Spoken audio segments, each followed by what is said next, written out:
This program contains graphic material, including offensive language. Viewer discretion is advised. Here in the Midwest, several young girls went missing. Some were found murdered. Others were never found at all. Lori DePease, 20, in Appleton, Wisconsin. Raina Ryson, 16, from LaPorte, Indiana. Wendy Felton, 16, from Marion, Indiana. Michelle Dewey, 20, in Indianapolis, Indiana. All of these cases went unsolved. Officials believed only one man knew what happened. We knew he was responsible for several deaths. And to get answers, it would take a risky, unusual plan.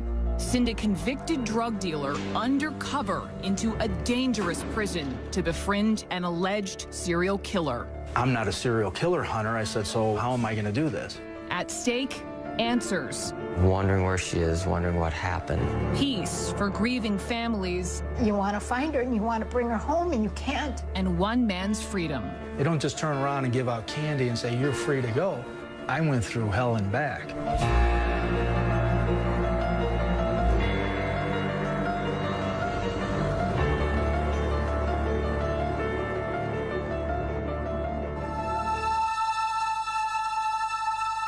Early each day, Donna Reitler greets her daughter, Tricia. I say hello to this picture every morning. I say good morning every morning. I look at that and I can hear her say, hi, Mom. Tricia was very kind-hearted, very smart. As a child, says Father Gary, Tricia lit up the room. She would sometimes just bound into the room, you know, spread her arms apart, you know, say, ta-da, you know, that type of thing. Donna and Gary brought Tricia here to Marion, Indiana to attend this small Christian college. One spring evening in 1993, Tricia left her dorm room for a walk. On March 29th, around 8 o'clock at night, Tricia Reitler came here to this shopping center. She bought a soda and a magazine and started walking back to campus. But then she disappeared. Phone call came a little bit after midnight, and the voice on the other side of the phone said, do you know where your daughter is?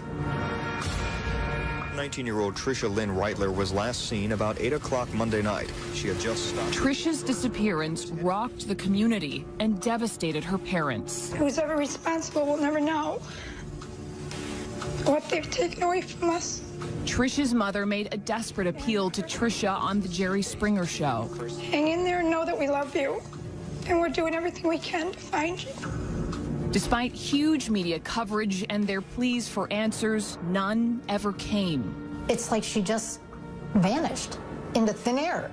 Tricia was never found. Young college students, they need to be aware. Kristen Zeller was a junior at IWU when Tricia disappeared. We were advised to stay in our dorms if you were a girl. But a week after Tricia's disappearance, Kristen and her roommate Heather needed to go to Marsh grocery store. You thought you'd be safe. You thought it'd be fine. It's a couple blocks away. Exactly. It's not far at all. I can see the campus from Marsh, so, you know, what's going to happen? It was getting dark by the time they left the shopping center, walking the same route Tricia would likely have taken. We were maybe halfway up the road when Heather turned to me and said, Did you happen to notice that brown van? And I said, no. Then the van passed again, slowly. We still weren't alarmed. He came by again. A third time. Yep, really slow this time. Looking at us, the hair on the back of our neck started to stand up. The van pulled right up beside them. How close? Show me. He was, I mean, his wheels were right on the side of the curb. And this was me, this was Heather. And he leaned over, started to say something, and at that point, we're both like, run, just run. The girls called security, describing a two-tone van driven by a man with mutton chop sideburns. Officers spotted the van and questioned the driver, a man named Larry Hall.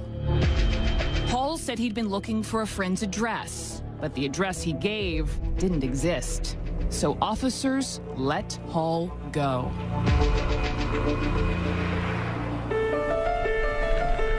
September 20th, 1993, 6 months after Trisha's disappearance, now 15-year-old Jessica Roach goes missing in Georgetown, Illinois. Investigator Gary Miller got the call. We all knew that we had something really bad here. We had an abduction. Jessica's badly decomposed body was found in an Indiana cornfield weeks later. But then, like Trisha's, Jessica's case went cold. There's a lot of times you wonder whether you'll ever solve it, but you know that you're going to keep going, you're going to check everything out, you're going to recheck everything. For over a year, Miller scoured local police reports. And then a break. A vehicle reported in a county nearby. The owner, Larry Hall. He had been involved in stopping some girls. Those girls were scared. They ran from him. In the last 6 months, Hall's van was spotted by more than 11 girls in 5 different towns close by, including those where Jessica lived and where her body was found. Now, Miller contacted the police in Hall's hometown to arrange for an interview. He initially said no, he hadn't been over here. Miller had to coax Hall to admit being near Jessica's house. I said, well, would you remember if, you stopped and offered girls a ride or asked him to get in your van? He said, well, he stops and talks to everybody. After a few questions, Miller took a gamble and put a photo of Jessica down in front of Hall. He immediately flinched. He turned to his right and put his hand up over his face like he didn't want to see the picture. He told me he didn't think he'd ever seen that girl. Later, a heartbreaking mystery. There's so little that we can do to find her. I just want to bring her home. And the dangerous plan to solve it.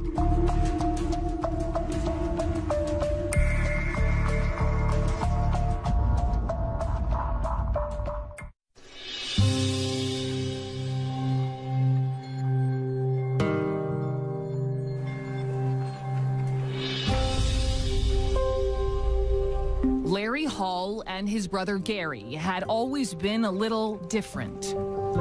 Look at you two, little boys. Well, which one are you and which one's Larry? This would be me. Gary and Larry. In a rare recorded interview obtained by CNN, Larry Hall recounts a tough start. I know when I was born, my mother told me that I was blue, that I hadn't got enough oxygen to me or something. Identical twin sons growing up hard. In the Hall home, there was little money and lots of problems. Author Hillel Levin interviewed Larry Hall. It was a very cluttered household. They're raised with dysfunction. Neighbors say their mother was domineering. Their father drank and sometimes turned violent. He worked at the local cemetery. What was it like growing up next to a cemetery? Was it creepy? No, not at all. Not for me. At 12 years of age, Larry and I started working at the cemetery. As he grew older, Larry had problems fitting in at school. He was always the backward twin. I was the more dominant, outgoing twin. He hung out with what my wife and I and a lot of fellow classmates called the misfits or the stinky crowd. Still, the boys were best friends. And as young men, Gary and Larry developed an unusual new hobby as Civil War reenactors. I met a lot of new friends during that time period, and I was able to travel around and meet them at the battlefields and go on tours and stuff. It was a lot of fun. Larry was hooked, even growing mutton chops from his hairline to his jowl. Though the reenactments helped Larry make friends, he still struggled with women. What was Larry like around young women growing up? Very awkward, quiet, backward. Did he ever talk to you about these urges? He reportedly says he had urges about women. Oh my gosh, it was absolutely, it was out of bounds. I had no idea. Jimmy Keene grew up 135 miles away in Kankakee, Illinois. He didn't know Larry Hall, and he had no idea that their worlds would someday collide.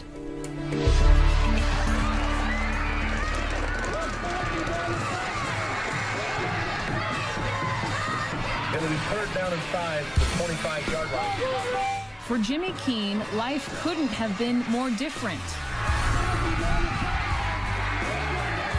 While Hall was an awkward outsider, Jimmy Keene was a star, especially under the lights on Friday nights.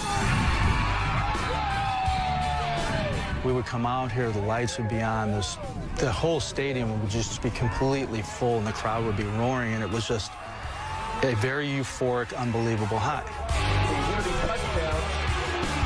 The Friday night games were the biggest rush I've ever had in my life.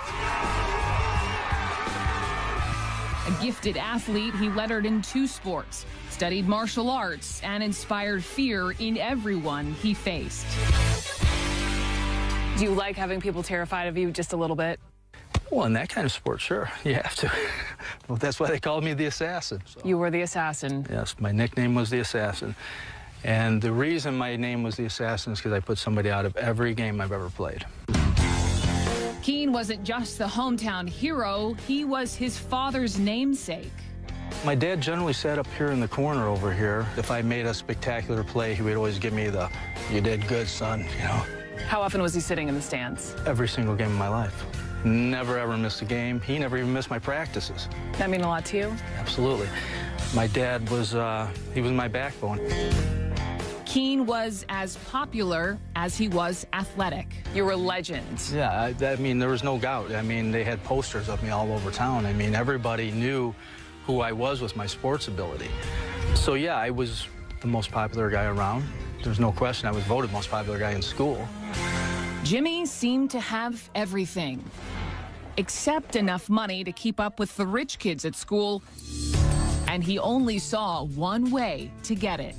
He started selling drugs and quickly learned he was good at it. You're making decent money. You don't think, is this a wrong thing that you're doing?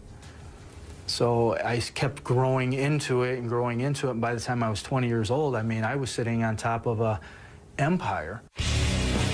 By Keene's own account, he was pulling in around $1 million a year. He was addicted, not to the drugs, but the money. It's hard to walk away from that kind of money, especially as a 20-year-old. So he didn't. And that single decision would change the rest of Jimmy Keene's life and bring him face to face with an alleged serial killer.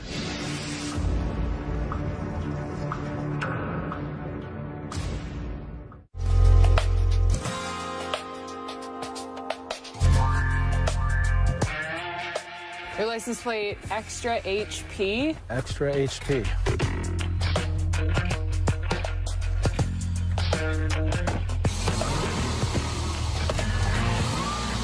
By the early 90s, Jimmy Keene was on top of the world. His booming business afforded him a lavish lifestyle with large homes, souped-up Corvettes, and an endless supply of women. I would have 30 or 40 keg parties with volleyball nets, live bands. We'd have literally 1,000 people or more sometimes. I mean, these were gigantic, huge parties. You were the guy women wanted to be with and guys wanted to be best friends with. Something like that. Back then, he owned this 6,000 square foot home. Right behind that is a golf course. He says he didn't stash the drugs here. This is a walk-in closet. But there was always a place to hide his fortunes. This was a hidden trap door that you could open. And when you would open it, you have another hidden closet back in here. You can see my old safe is still here. And this was pretty much just my Fort Knox room. For 15 years, Keene's empire remained hidden and growing. But as he lived the high life, his father fell on hard times, nearing the brink of financial ruin. My dad, to me, was Superman. And to see him in such a hurt way really killed me. So Jimmy used his drug fortune to bail his father out, then continued to support him. Even though it was coming from something wrong, I felt I did something very right to make his world right. But the money never seemed to be enough, and Keene couldn't stop watching his back. By the fall of 1996, the pressure of life in the fast lane was catching up. I had woke up in the middle of the night and I was laying there wide awake. And I said, you know, I am tired of running like this. I said, I really just want this all to end. And it was all about to end, but not the way Keene had planned. Just 2 weeks later, I heard the front door rattle, and I thought it was just the wind, because it was in November. And next thing you know, boom, the whole door just blew off the hinges. And then they came flying in a straight file line with their guns drawn and their black uniforms. Move, we'll blow your head off, we'll do this, just move one time, rah, rah, rah. For Jimmy Keene, it was over. Everything stops and goes in slow motion. You don't even feel like it's real. Keene was ultimately dragged to jail. He pleaded guilty, hoping to minimize his sentence. And at first, federal prosecutor Larry Beaumont was willing to negotiate. Initially, we tried to what we call flip him to see if he would give us other drug dealers at the time. And I think he refused, so our reaction was to make sure he gets the maximum penalty. Beaumont got his way, and Keene got 10 years. It knocked the life out of him and broke his father's heart. Any hopes and dreams he had for me at that point in life were gone. He was crushed. I mean, he was very crushed. Jimmy Keene could not imagine a way out, nor guess that a man he'd never met might someday provide him one.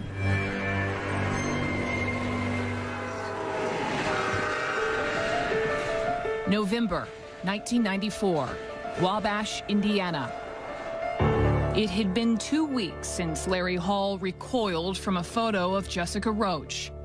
And investigator Gary Miller had a gut instinct. I really think we're onto something here. This guy portrays this weak, timid person, but, you know, I don't think he truly is. Miller thought Hall was vicious, and as the investigation unfolded, Miller also thought he knew how Hall abducted Jessica Roach. When he first seen her, she was riding from toward the house, going down this way. Hall followed and stopped to talk. Jessica got scared and backed away. That's when he opens the door, grabs her. There's a physical confrontation where he overpowers her, put her in his van, and left, probably going up this road right past her house. In an interview in the Wabash police station, Hall surprised investigators by explaining what happened next. I tied her up, but I can't remember with what. I took her pants off. Hall said he raped her and led her off through the woods. I laid her up against a tree and put a belt around her neck, and she stopped breathing. Hall said he strangled Jessica from behind, so he didn't have to see her face as she died. And that wasn't all. All of the girls looked alike, Hall said. I cannot remember all of them.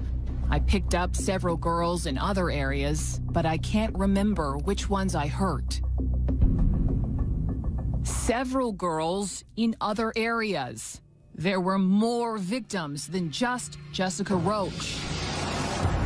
Hall said he'd also been near the campus of Indiana Wesleyan University, where Tricia Reitler had disappeared. I was over there because I needed to be with somebody. There was a small shopping center. I had a van. Hall said he raped and strangled a girl here too. Then he identified his victim by pointing to Tricia's picture.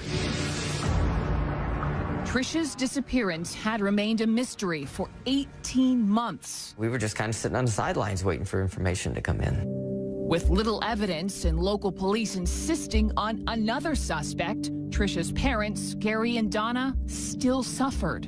I know with each thing that came in, the urgency was great. And the heartache was great, too, and the anticipation and the hope. Hall's confession meant the Reitlers might at last find their daughter, and that Gary Miller had found the killer of Jessica Roach. But the next day, Hall changed his story. As I was talking to him, he said, well, I was just telling you about my dreams.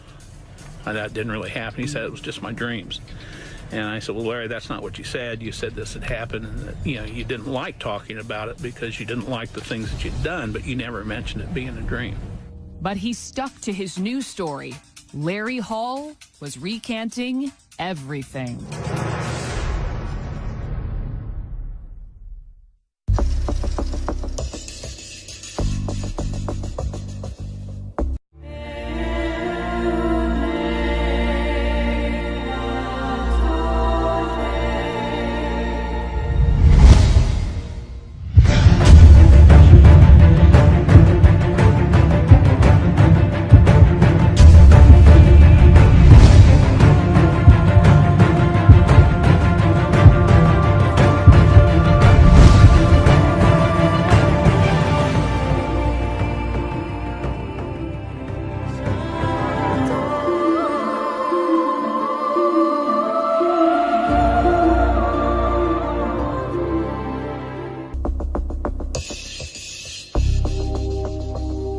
Larry Hall had confessed to killing Jessica Roach, Tricia Reitler, and 2 other women. And then he took it all back, claiming it was just his imagination. I did confess to certain policemen that I had dreams, that I did things. But investigator Gary Miller had other evidence, like the witness who drove by this cornfield the night of Jessica's murder. That person testified he was absolutely sure that when he went by here on that night, there was a van, there was a guy coming from the cornfield to get in his van. And a search of Hall's house and van revealed he'd been casing out small college towns and keeping suspicious notes.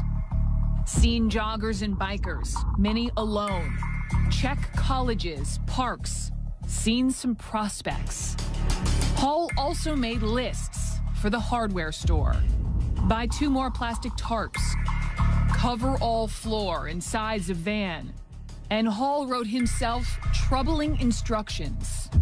No body contact. Buy condoms. Buy 2 more leather belts.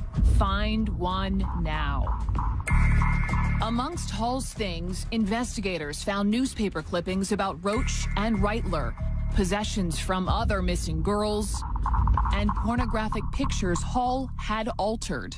In those pictures, he had drawn what looked like a rope or a belt around the neck of one of the people, and on the left side of the mouth, he had drawn blood. Hall insisted it was all just staged to make a play for attention, to feel important to police. I put a bunch of stuff in that van that I drove around with because I knew they'd eventually search my van and find them. During Larry's trial, his twin brother Gary tried to provide him an alibi. Still, federal prosecutor Larry Beaumont got Hall convicted of kidnapping Jessica Roach. In the federal system, if you're guilty of a kidnapping, if that kidnapping resulted in a death, then under the sentencing guidelines, it's mandatory life term. The Jessica Roach case was over, but the disappearance of Tricia Reitler remained unsolved, and her parents, Gary and Donna, could not stop looking. We walked the sides of the roads. We walked the riverbeds. You know, we looked under the culverts. You know, we ended up going to crack houses because somebody had a lead. If you see something on the side of the road, a garbage bag, whatever, it's like, could that be her? It was just a horrendous crime to lose your daughter and never find out what the heck happened to her. Larry Beaumont kept looking too. Well, I actually made arrangements on a couple of occasions to go out and look for the body. Beaumont called in specialized military and law enforcement units to search. But we weren't able to find it. So rather than give up, it occurred to me that obviously Larry Hall knew. Beaumont needed answers and turned to an unlikely source to get them. He needed someone to befriend Larry Hall, someone charismatic, someone on the inside. Larry Beaumont needed Jimmy Keene. Beaumont had sent both Keene and Hall to prison. Now he hatched a risky plan that would bring them together. Keene was 10 months into his sentence when Beaumont brought him in to talk. Scared me. I thought this was some trick. Keene watched nervously as Beaumont pushed a folder across the table. And I opened it up, and the first thing I seen was a picture of a mutilated dead girl. And I flipped the next page, and there was a different mutilated dead girl. And there was a portrait of Tricia Reitler. At that moment, I looked up at Beaumont, and he says, Jimmy, we need you to help us with this case. Beaumont wanted Keene to go undercover, to transfer from his low security lockup to a dangerous prison, and to befriend alleged serial killer Larry Hall. He says, if you can get solid confessions from him, and if you can help us locate the bodies that are still missing, we're willing to completely wash your record. Keene's mission? To learn where Tricia Reitler was buried. The purpose of this operation was to find that body. Beaumont made it clear, no body, no early release. Keene would have to serve the rest of his 10-year sentence, but Beaumont believed Keene could do it. He's smart, he's articulate, he's not afraid, and I knew he wanted to get out. For Keene, it was a chance for redemption, to restore his family name, and, says author Hillel Levin, to get his life back on track. This deal was a way for him to get home, and it was also a way for him to do good, to kind of take this bad thing he had done and to somehow turn it inside out and make it something that would solve a crime. But it wouldn't be easy. Fair to say he was risking his life. He could have been killed. It was dangerous, absolutely. It was highly risky. These people in those type of places haven't got anything better to do but try to hurt you and kill you too. Keene was unsure, but a phone call home put his doubts to rest. Keene's stepmother said his father had suffered a stroke. She said, he's in really bad shape. We wish you were here. This is terrible that you're in a spot where you're in right now because we could lose him. Keene needed to get home to Kankakee fast, and there was only one way to make that happen. He had to face an alleged serial killer first. I just thought, you know what? However bizarre or how far out or whatever this mission that Beaumont wants me to go on, I'm going to do it.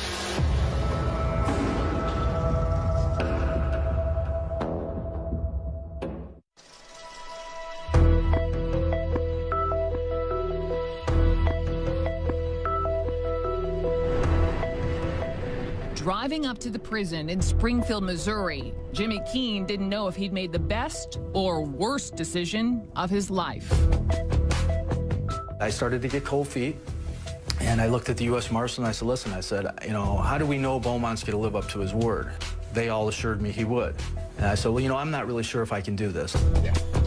But there was no turning back, and he needed to prepare. Agents had warned him to be careful. We don't want you to approach him for at least 6 months because he's a very cagey individual.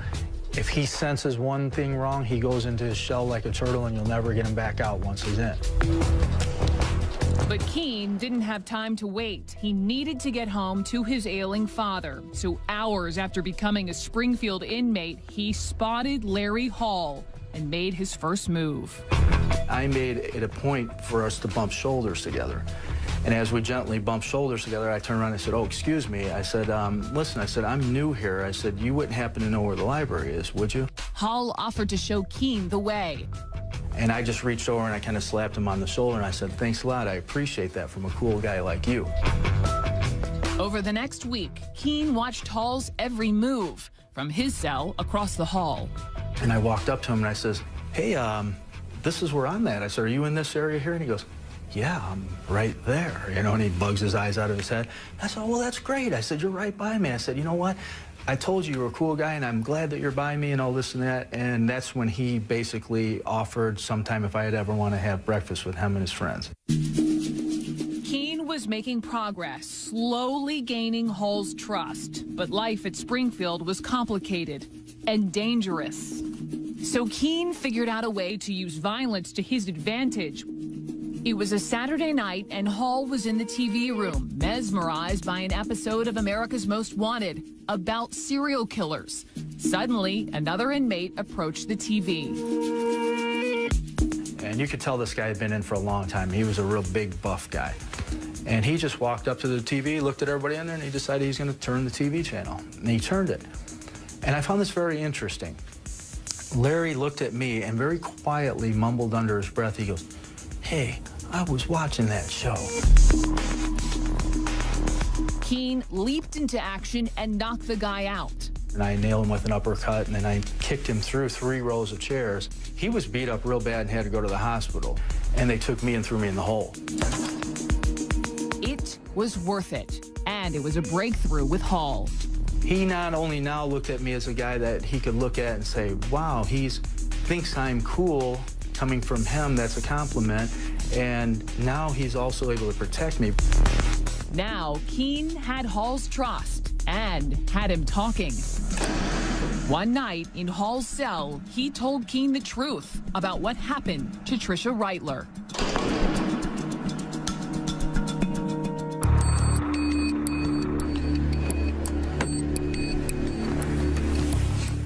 What Hall told Keene was different from what some investigators believed. It was his story along with some evidence that created a roadmap I wanted to follow to try to figure out what happened to Tricia Reitler.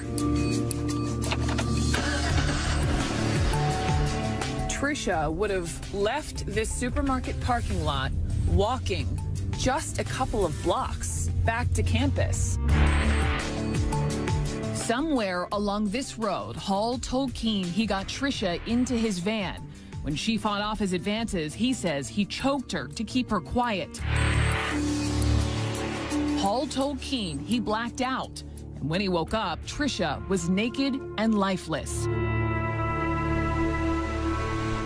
Days after her disappearance, investigators found her blood-soaked clothes here, just 1 block from the supermarket. Hall's own notes indicate what might have happened next. Exactly 1 week after Tricia's disappearance, Hall wrote, "Cut out stained carpet, vacuumed van thoroughly, buy new hacksaw blades, clean all tools." Along with his notes was this address, 700 West Slocum. We're in the woods halfway between Marion and Wabash, and it is possible that somewhere out here that Tricia Reitler is buried.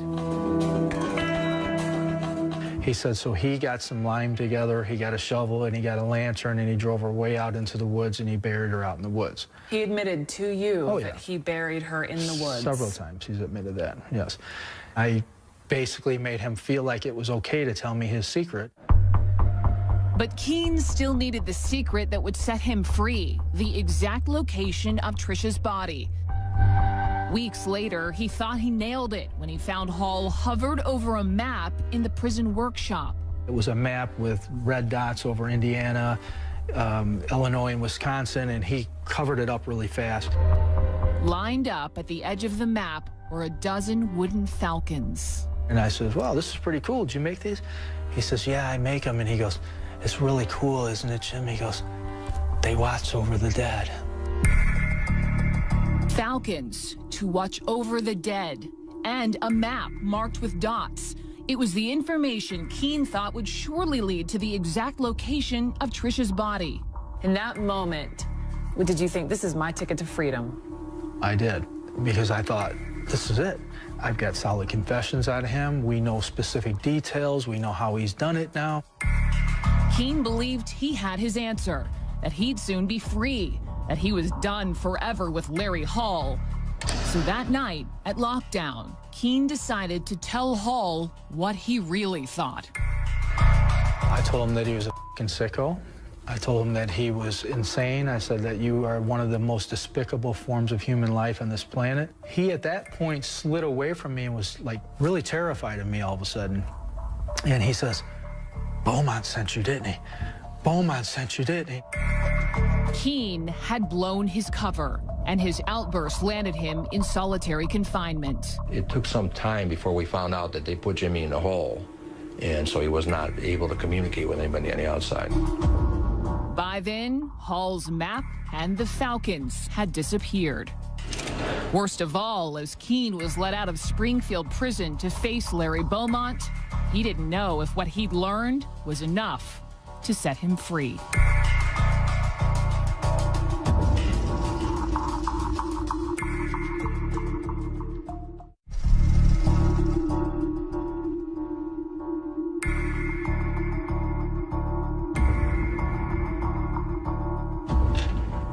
During his months in Springfield, Jimmy Keene got Larry Hall to provide details about several murders Hall was suspected of committing, including Tricia Reitler's. But Keene hadn't met the original requirements of Larry Beaumont's deal. And I told him this myself, made it clear to him, that if we didn't find a body, no credit. Sitting in his prison cell, Jimmy Keene desperately hoped he had done enough. Are they going to be fair and give me what's justifiably right on this, or are they just going to say, here's 6 months? It was a crapshoot. Without a location for Reitler's body, Beaumont had a decision to make. I made arrangements to have him take a polygraph test just to verify what he was telling us was the truth, which he passed, and he did make a legitimate effort to do what we sent him down there to do. So Beaumont urged a federal judge to give Keene credit for time served. Jimmy Keene became a free man and returned home to his aging father. What did you feel like when you were finally released? I was happy as could be. It was a very bizarre roller coaster that I went on. It was, redemption at its best. Keene had 5 more good years to be with his father before Big Jim passed away. We both realized once I got out that there is a better world than just always in a constant dash to make money. You know, it was more like, look, let's just enjoy each other while we're alive here, you know. It was closure for Keene, but not for the families of the alleged victims of Larry Hall. For years, there was no progress and no relief for people like Donna and Gary Reitler. As a parent, there's the part that you've let her down and that you want to find her and you want to bring her home and you can't. We've done pretty much physically everything that we can to find her. And there's somebody out there that holds that one answer for us. Beaumont, too, felt he'd done all he could and that the pursuit of Larry Hall was over. There wasn't going to be no further prosecution from the federal perspective. He's already serving life imprisonment. He wasn't going to, he was done. Once again, Larry Hall had slipped off the radar, and it easily could have remained that way, except for Jimmy Keene. First, Keene's story of strange redemption was featured in a Playboy article, and then a book written by Keene and Hillel Levin. Once we were able to write about what Jimmy went through, then things happened. Keene's story refocused attention on Larry Hall, helped reopen cold cases, and put pressure on his twin brother, Gary. Now, Gary stopped defending Larry and started talking. Larry, just like Jimmy Keene calls him, and he's a baby killer. You think your brother is a baby killer? I don't have no doubt in my mind. Do you think your brother killed more than Jessica Roach? Yes. Do you think your brother killed Tricia Reitler? Yes. Raina Rison? Michelle Dewey? Yes. As Gary started talking more openly, detectives approached him, asking for help. I went with the Indianapolis detectives down to try to get my brother to confess. He made me leave the room. He did, in fact, confess on tape to 15 serial murders. Larry later retracted again.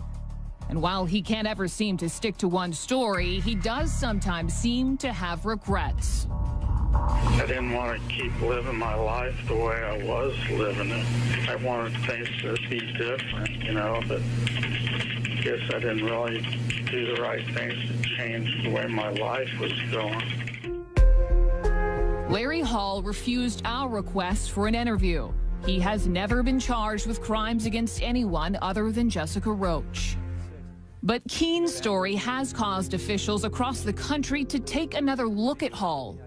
In November of 2010, investigators from the town of Menasha Police Department interviewed Mr. Hall at a federal prison in North Carolina. In that interview, Hall admitted murdering Lori DePease and provided clues about where to find her body. There's multiple agencies that are looking into him, reference their unsolved disappearances. Larry Hall may have had more victims than ever imagined. We understand it's even more extensive than we ever thought. Not 20, but maybe 30 to 40 in terms of the victims.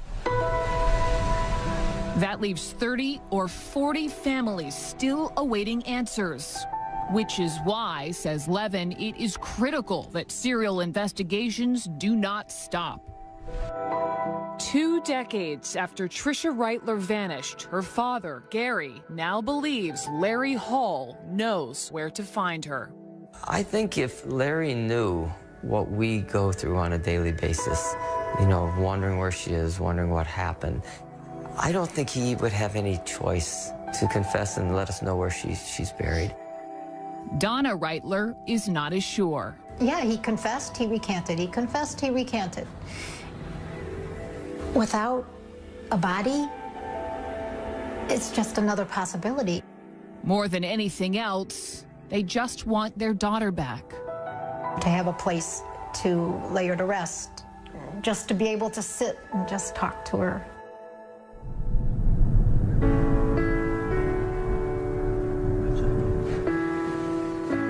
As for Jimmy Keene, his truth is stranger than fiction.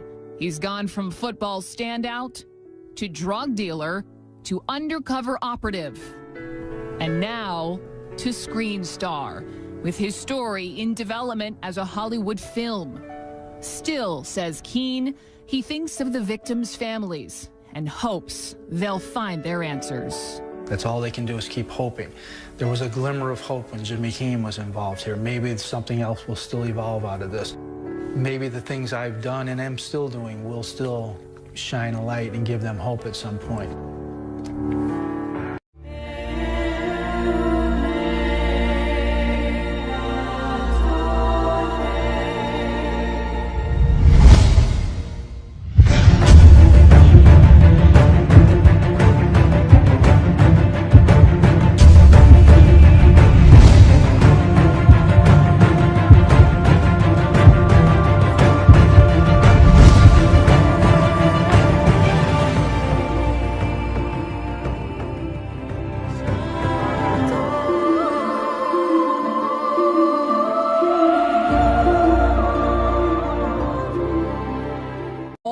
Cases went unsolved. Officials believed only one man knew what happened. We knew he was responsible for several deaths. And to get answers, it would take a risky, unusual plan. Send a convicted drug dealer undercover into a dangerous prison to befriend an alleged serial killer. I'm not a serial killer hunter. I said, so how am I going to do this? At stake, answers. Wondering where she is, wondering what happened. Peace for grieving families. You want to find her and you want to bring her home and you can't. And one man's freedom. They don't just turn around and give out candy and say, you're free to go. I went through hell and back.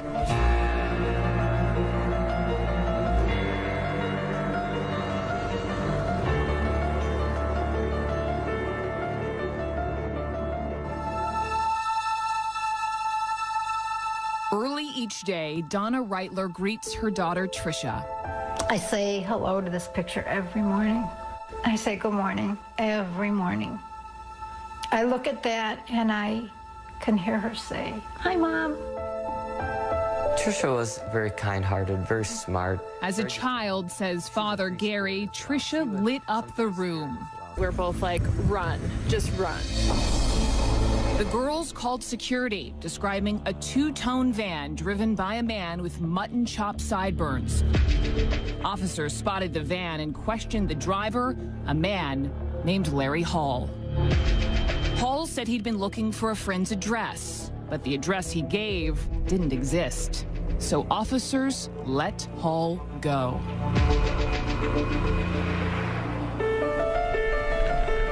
September 20th, 1993, 6 months after Trisha's disappearance, now 15-year-old Jessica Roach goes missing in Georgetown, Illinois. Investigator Gary Miller got the call. We all knew that we had something really bad here. We had an abduction. Jessica's badly decomposed body was found in an Indiana cornfield weeks later.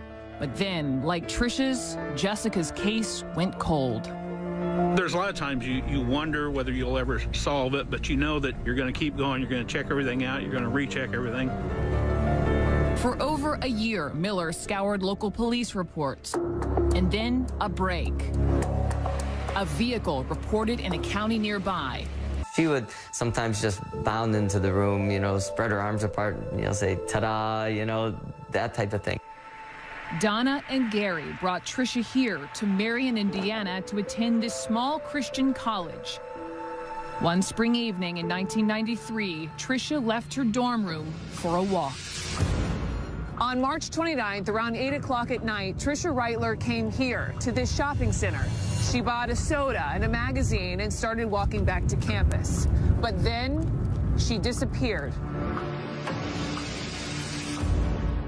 Phone call came a little bit after midnight, and the voice on the other side of the phone said, do you know where your daughter is? 19-year-old Trisha Lynn Reitler was last seen about 8 o'clock Monday night. She had just stopped. Trisha's disappearance rocked the community and devastated her parents. Who's ever responsible will never know what they've taken away from us. Trisha's mother made a desperate appeal to Trisha on the Jerry Springer Show. Hang in there and know that we love you, and we're doing everything we can to find you. Despite huge media coverage and their pleas for answers, none ever came. It's like she just vanished into thin air. Trisha was never found. Young college students, they need to be aware. Kristen Zeller was a junior at IWU when Trisha disappeared. We were advised to stay in our dorms if you were a girl. But a week after Trisha's disappearance, Kristen and her roommate Heather needed to go to Marsh grocery store. You thought you'd be safe. You thought it'd be fine. It's a couple blocks away. Exactly. It's not far at all. I can see the campus from Marsh, so, you know, what's going to happen? It was getting dark by the time they left the shopping center, walking the same route Trisha would likely have taken. We were maybe halfway up the road when Heather turned to me and said, Did you happen to notice that brown van? And I said, no. Then the van passed again, slowly. We still weren't alarmed. He came by again. A third time. Yep, really slow this time. Looking at us, the hair on the back of our neck started to stand up. The van pulled right up beside them. How close? Show me. His wheels were right on the side of the curb. And this was me, this was Heather, and he leaned over, started to say something, and at that point,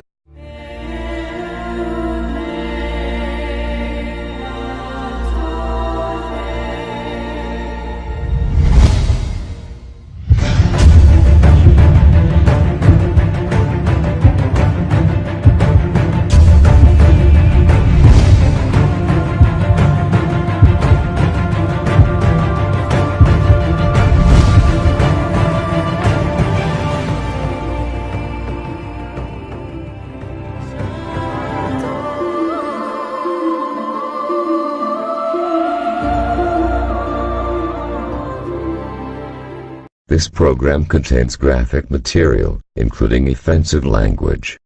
Viewer discretion is advised. Here in the Midwest, several young girls went missing. Some were found murdered. Others were never found at all. Lori DePease, 20, in Appleton, Wisconsin. Raina Ryson, 16, from LaPorte, Indiana. Wendy Felton, 16, from Marion, Indiana. Michelle Dewey, 20, in Indianapolis, Indiana.